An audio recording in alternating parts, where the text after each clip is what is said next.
Hey there guys, and welcome. It is Niran here, and today I am going to be doing some career mode. Oh my god, FIFA 14 came to, well, it didn't actually come. Technically I had to go pick it up from game, but anyway, that's by the by. And yeah, but FIFA 14 is here, and that means one thing, and that is a career mode. As you may have noticed already, I'm using Aston Villa. Sorry, I've speeded this bit up dramatically, I don't know why, but I suppose you guys don't really want to see me sorting out all of that nonsense. I've also changed Aston Villa's stadium on here to Villa Park, just thought that might help. And as you may have seen, also, I'm on professional. Now, I did my last career mode on world class, but to be honest, seeing as this is a new game, I want to test things out. And first, I'm going to play the friendlies on professional, and then decide what I'm going to do from now on. But yes, as you know, I am going to be managing Aston Villa like I was, and of course, I got all these messages off the emails from the Aston Villa board saying that they expect me to finish mid-table and things like that. I also had an email about my GTN scouts and the such like, but my reasoning for choosing Aston Villa is they're a team that I can improve on, and they're a young team as well, like the youth they've got. So I went ahead, and the first thing I did was buy a GTN scout, because I do think they need to add some more players to their team. Well, I need to add players to the team, and I sent my new scout out to England. So these were some of the priority positions that I was looking for. I need a winger, to be honest. I've got Agbonlahor, I've got Tonev, and I've got Vyman, who can play as the wingers with Benteke up front. I'll show you the formation and the players later. So I wanted a winger, a young winger with low contract length, because that means they'll be a little bit cheaper to pick up. If they tend to be 5 years left on their contract, they will be very expensive. That's just a little tip. I tend to go for 3 years or less. So I sent another one of my scouts out to Germany. I always have a lot of fun in Germany. A lot of great young talent in the Bundesliga. And I sent my other scout at first to the Netherlands, but then realised there was a bit, well, he couldn't find anyone in the Netherlands, so I sent him out to Spain after. But then I looked for players who I wanted to buy on my own, without the help of the scouts. And first I had Zachariah Backley, as you saw a moment ago, Bruno as well, the left winger, Leon Goretzka, the centre mid, Tin Jedvaj, who I've had a lot of good things about, and Izet Hadrovic. A few of those players on sorry about that massive snip, that was terrible, but yeah, a few of those players who are on my players to watch out for list. And now, before we sign any players, we've got to have a look at the team. First of all, we've got Guzan in goal, Loughton, Okore, the new signing, Vlar and Luna in defence. We've also got Uzopia, Westwood and Dell in central midfielder to sort of round out that 4-3-3-ish formation. Then we've got Vyman, Agbonlahor and Benteke up front, with Clark, Baker, Bakuna, Bannon, Tonev and Helenius on the bench. We've also got Silla and Gardner and Jed Steer as we start to get into the reserves with Jordan Barry. There's a few players here who have moved from Aston Villa who haven't on the game. I mean, Stephen Ireland's still there as well, as is Alan Hudson, who I don't think is there in real life. And yeah, that's a strange one. I did set it to default. I didn't download customize, because that caused massive problems on career mode last year. I wanted to be safe.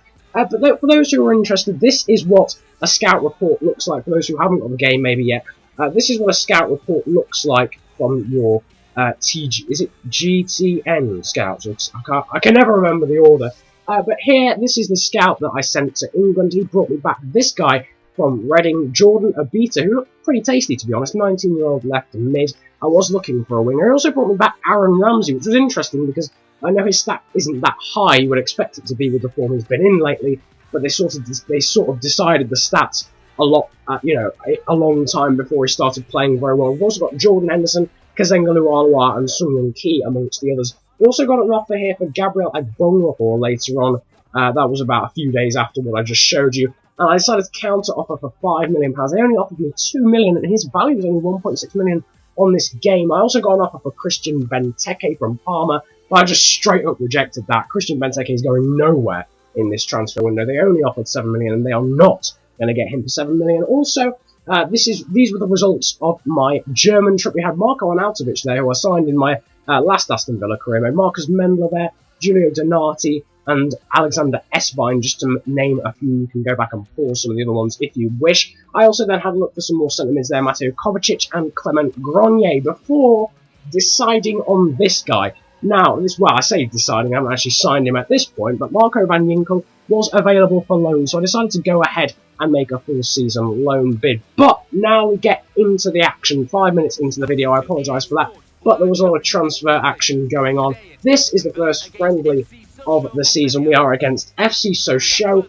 of Liga 1. We're in the Villa Park. We're at Villa Park, and this was the first highlight of the game. Benteke putting in Nzogbia, whose number is very odd on this game, but he fired wide with his left foot, and then moments later, Christian Benteke bursting past the defence and slammed it home with that nice knee slide celebration to follow after just the 7th minute. And at this point, I was thinking, well, maybe professional is not going to be the right way to do things. I was thinking maybe I need to move on to world class, and then a little bit later on, a bit of a fumble through there from Delph found its way to Benteke. He shot at the keeper, as did Delph moments later, and that was pretty much it for the first half.